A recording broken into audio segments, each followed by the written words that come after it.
전 좀 인간관계에서 그 의원들의 흐름을 좀 흥미있게 보는 편인데 16명은 제명을 당할 수 있는 그런 위기에도 이렇게 이름을 올렸고 그럼 나머지는 뭘까? 다른 분은 합리 또는 비합리일까? 아니면 이익? 아니면 자신의 뭐 불이익에 따라서 남의 불이익에 따라서 움직이는 것인가? 이 당이 어떤 모습으로 심판을 받을까? 매우 흥미롭습니다. 그리고 이것까지는 제가 안 보여드리려고 했는데요. 지금 한 썸네일을 좀 보여드릴게요. 고 모 당원께서 운영하는 유튜브인데요. 고동진, 배현진, 함운경은 한동훈 이상으로 징계를 해야 된다. 왜냐하면 의총에서 고동진 의원이 다소 험한 말을 하고 배현진 의원도 좀 이 장동혁 대표에 대해서 의총은 아니고 네. 의총장 밖에 의총장 나와서 밖에 나와서 거지 같다 그 표현인 거죠? 네, 그 말씀 나왔으니까 네. 말인데 네. 그 2020년 2월에 아산 전통시장에서 있었던 그 유명한 사건 기억나시죠? 뭐 아산 전통시장. 정강이 얻어차기? 아니요. 문재인 전 대통령이 네네. 그때 예, 예. 아산에 있는 전통시장에 가서 예. 시장 상인에게 요즘 장사 어떠냐고 그러니까 아. 그분이 거지 같아요 했잖아요. 네. 유명한 사건이에요. 알죠, 알죠. 거지 당- 같다였구나. 그 당시에 문재인 전 대통령의 극성 지지자들이 그 시장 상인에게 좌표 찍고 네. 테러하고 험한 맞다. 욕설하고 그게 거지 같다였구나. 그게 거지 같아요였어요 워딩이. 예, 예. 그래서 우리 PD님 지금 기사 찾아보시면 조선일보에서 그 당시 한현우 논설위원이 정말 거지 같다라는 제목으로 칼럼을 쓴 게 있어요. 조선일보 논설위원도 김영 칼럼으로 그런 제목으로 썼습니다. 근데 예. 그 식당 제가 전화해봤거든요. 네. 아주머니랑.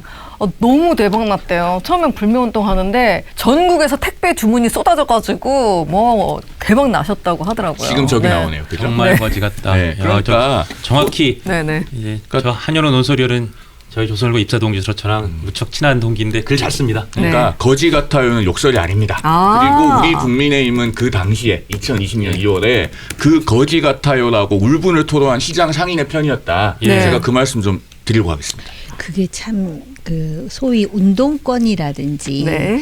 우리나라에 그것도 일반화시키는 건 되게 위험한 일인데요. 원래 좌파 운동권이 대중의 서름이라든지 을의 아픔이라든지 또는 타인의 의견이라든지 이런 거에 대해서 권위주의적이 아니다라는 거를 자기네들의 그렇죠. 어떤 캐치프레이즈로 삼는데 예. 자기네들과 생각이 다르면은 굉장히 히스테리컬한 반응을 보이면서 좌표를 찍고 어떻게든 공격을 하잖아요. 요새 그게 너무 그러다 극심해졌어요. 보니까 문재인 정권 때 거지 같다도 그랬지만 네. 이번에도 지금 그 함 위원장의 고동진 예. 의원의 네네. 그 발언에 대해서 운동권 출신이었던 고성국 당원이 예. 이거에 대해서 이렇게 또 좌표를 찍듯이 하면서 하는 거에 묘한 일체감이 있고요. 아. 그리고 전체적으로 이게요 참 아픈 얘기인데 한동훈 전 대표의 문제가 한 가지가 있긴 있네요. 예. 그러니까 사람을 볼 줄 몰랐던 그렇죠. 거예요. 예. 그러니까는 그 누구야 장동혁 초선 0.5선 때 사무총장을 했나? 그렇습니다. 그다음에 또 수석 최고위원으로 자기 러닝메이트라 그래가지고 그렇죠. 사실은 그 반열에 올려놓은 사람은 바로 한동훈 당시 대표였습니다. 비대위원장이고 대표였던. 근데 저는 예. 제 개인적인 말씀을 드리자면은 저는 윤석열 정권 때도 이 정권이 이렇게 가면 안 됩니다라고 얘기를 했던 사람인데 그 당시 원내 대변인이 장동혁 의원 아니었어요? 원내대변인 했어요. 원내 대변 할 때마다 제가 굉장히 거슬렸어요. 솔직히 말씀드리면. 예. 그 레토릭이라든지 논조가 결국은 친윤의 범위를 넘어서 찐윤과 거의 일맥상통하는 그런 얘기를 하다가 그다음에 한동훈이라는 인물이 등장하면서 결국은 그 범주로 자기가 들어간 거 아니에요? 소속된 거 아니에요? 네. 근데 결과적으로 오늘날의 이 결과를 보면 이 저 정치에서는 사람을 잘 보는 것도 되게 중요하거든요. 참고가 됐으면 좋겠네요. 네. 이 일을 반면교사로. 한동훈 전 대표가 장동혁이라는 인물을 당시 하여튼 이런 스타일인 줄은 절대 몰랐다. 네, 그 어쨌든 누구의 잘못인 걸 떠나서 그건 맞는 것 같아요. 뭐 누구도 부인할 수 없는 사실인 것 같아요. 그래서 지난 세월들을 되짚어 보면 여러 가지 에피소드가 막 떠올려져요. 예를 들어서 이제 장동혁 대표 같은 경우는 명태균 어제 판결이 있었잖아요. 그 사실상 2022년도에서 그 김건희 여사가 윤 대통령이 당선인 신분이었을 때 뭔가 그렇게 확실하게 약속을 한 것은 아니다. 당의 결정으로 공천을 준 것이다라고 했잖아요. 근데 2024년에 김영선 의원이 나 공천 안 주면 다 폭로해버릴 거야. 김 여사가 공천에 관리했다고 난리쳐버릴 거야 하면서 뉴스토마토를 중심으로 기사가 싹 나오고 있었거든요. 근데 그걸 관리를 누가 했어야 됐느냐. 당시 비대위원장이었던 한동훈 그리고 또 장동혁 최고가 관리를 해야 됐었어요. 근데 장동혁 대표를 만난 자리에서 제가 얼핏 그 얘기를 들은 기억이 나는데 김영선 문제도 좀 시끄러운데 그건 정리가 될 거야 라고 했단 말이에요. 공천을 안 주겠다는 의지가 확실했던 거고 김영선 사건의 본질을 꿰뚫고 있었고 그래서 제가 나중에 그게 좀 미심쩍어서 추적을 해봤더니 당시 김영선 전 의원과 한동훈 대표를 컨택해주는 포인트 역할을 하고 정보를 취합했던 게 장동혁 최고였다는 거예요. 그 당시 그렇게 화합을 해서 두 분이 하지 말아야 될 공천은 안 했으니까 김 여사 비대위원장. 네, 예. 김 여사 판결도 지금 김영선 2024년 거는 빠지고 잘 나온 거잖아요. 그렇게 손발이 잘 맞으면 잘 맞을 수 있는 사람들인데 지금은 이게 뭐예요? 둘이 같이 좋은 일을 한 게 되게 많아요. 기억나세요? 네. 근데 또 어떤 평론가가 오늘 방송에서 예. 하신 얘기인데 그 수석 최고위원으로 러닝메이트를 한다 그랬을 때인가 사무총장을 이제 임명한다 그랬을 때 네, 사무총장이요. 오히려 그 한동훈 지도부에 정말 당신들 괜찮겠냐고 물어본 적이 있대요. 예. 자기도 들은 들었어요. 얘기가 네. 많아서 그럴 뿐만 아니라 제가 생각나는 영상은 계엄 때예요. 예. 계엄날 밤에 이제 국회 열 몇 명의 국회의원들이 본회의장에 들어갔을 때 한동훈 대표도 들어갔었어요. 그렇죠. 기억나세요? 원외지만 예. 네. 그럴 때 그 그림이 생각나세요? 이렇게 장동혁 의원이 이렇게 자기 자리에 이렇게 팔짱을 끼고 앉아 있었나? 앉아 있고 또 한동훈 대표는 이제 서 있고 뭐 이런 분위기예요. 근데 자기네들끼리 수기를 하면 같이 서서 수기를 하든지 해야 되는데 한 사람은 이렇게 앉아 있고 둘러 앉아 있는 그 그림이 저로서는 조금 어색해 보였던 별건 아니지만 예. 그런 측면도 있었다는 거예요. 아, 무슨 말씀인지 제가 정확하게 알 것 같아요. 네, 무슨 자, 말씀이신지. 그래서 저희가 네. 뭐 아직 시간이 좀 많이 흘렀으니까 자, 지방선거 어떻게 될지 간단히 좀 전망해 주시죠. 이 앞으로 지방선거가 이제 넉 달여밖에 안 남았는데. 그러니까는 지금 다른 뭐 지방선거의 그 여유도 없이 서울시장을 생각해 봤을 때 예. 어제 그 김건희 씨 재판 관련해서 명태균과 관련해서 여론조사 계약서 예. 없으니까 무죄다 뭐 이런 식으로 예. 얘기를 해서 오세훈이 좀 자유로워졌겠다. 좀 그런 소리. 예, 그런 부분도 있는데다가 어제 또 두 분이 만나십시오 뭐 이런 얘기도 하고 그런 상황이었잖아요. 그랬는데 지금 뭐 공천을 받느니 못 받느니 이제 이런 얘기가 나오잖아요. 그럼에도 불구하고 저는 국민의힘의 후보가 참 유리할 거라고 생각했어요. 왜냐하면은 지금 그 이재명 정부의 부동산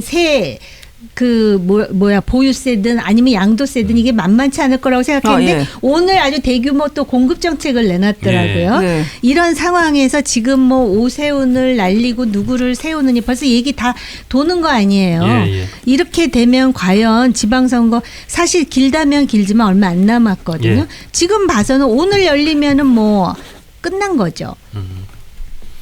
네. 그리고 저는 요 지방선거 관련해서 시중에 이제 떠도는 이야기, 기자들이 떠도는 이야기 제가 한번 쭉 정리를 해드릴게요. 어차피 내일 아침 라디오에서 예. 다 나올 거니까요.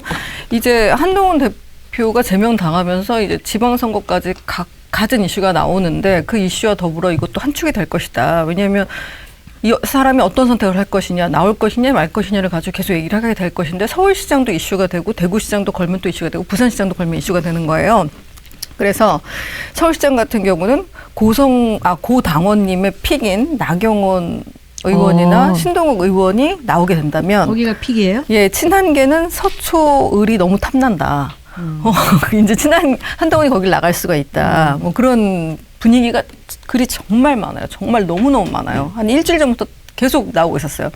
그리고 대구시장에 나가게 될 경우, 대구시장의 경우, 예. 대구 의원을 나가게 되는 거죠. 대구는 지금 앞서 말씀한 유영아 의원 그리고 추경호 달성군 주호영 대구 수성갑 의원이 노리고 있는데 한동훈이 여기서 빈 자리에서 한 판 버려볼 만한 곳으로 꼽히는 것이죠. 여기서 이제 대구의 적자임을 보이자 이건데 장동혁 대표가 대구시장 후보를 아예 어디 원내 의사들이 나와 원외 인사만 돼 하면서 빈자리를 안 만들어줄 가능성까지 보인다. 대구의 재보궐선이 아예 안 생기게 할 거다. 또 네, 이준숙이 그렇죠. 네, 그렇게까지 탁탁탁탁 지금 나오잖아요. 여기까지 다 갔다는 모든 말씀. 함수를 한동훈 네. 대표가 어디 재보선 나와서 뺏짓하는 일을 네네. 가능성을 낮추는 쪽인 그 함수만 작동시키면 이제 그런 시나리오도 가능하다는 제가 거죠. 한마디 보태자면 아, 예. 그래서 국회의원 사퇴 시점을 최대로 늦춰가지고 네. 보궐선거가 안 나오게 한다라는 아, 그런 이야기까지 시나리오도 그런 가능한가요? 것까지 지금 다 넘어가기 때문에 결국은 이 핵이 한동훈의 제명으로 번지고 꼬여서 계속 얘기가 나오다 보니 이슈가 아닐 수가 없다. 그런 얘기가 나오고요. 좀 재미없으신가요?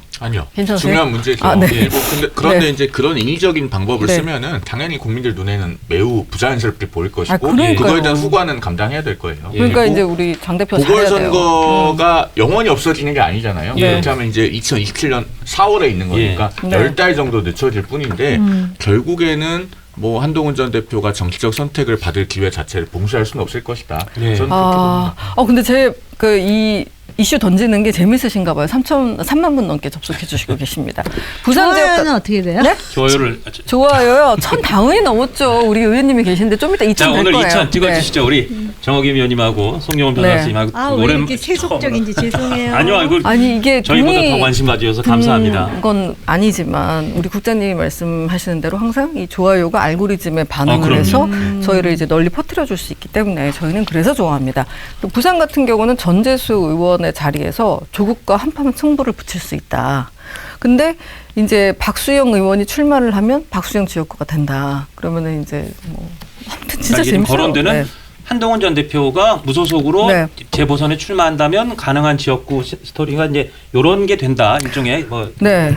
시나리오 같은 건데 이제 그런 얘기들이 돌고 있다는 거를 아마 이게 회자될 테니까 미리 좀 그리고 소개해드렸습니다. 저는 관전 포인트 하나를 더 꼽을 수 있는데요. 친윤과 친고성국계가 얼마나 공천을 많이 받는지를 좀 보면 될 것 같아요. 친윤 중에서도 지난 총선에서 부적격 사유로 인해서 드랍되신 분들이 얼마나 공천 받느냐. 왜냐하면 이걸 장동혁 대표가 잘 한다면 통합의 진정성이 무엇인지 국민들에게 호소를 해서 이기는 정당이 될 수 있을 것 같은데요. 지난 과정에서 제가 들었던 얘기들을 다 검색을 해봤더니 이미 나왔더라고요.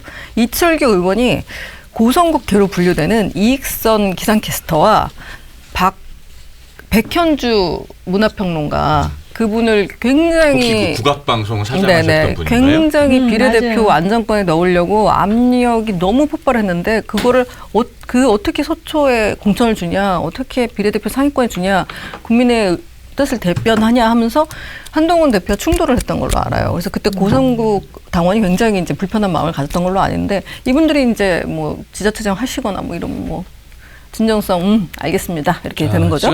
이 영상이 마음에 드셨다면 압도적인 좋아요와 구독, 알림 설정 부탁드립니다. 뉴스트라 타노스.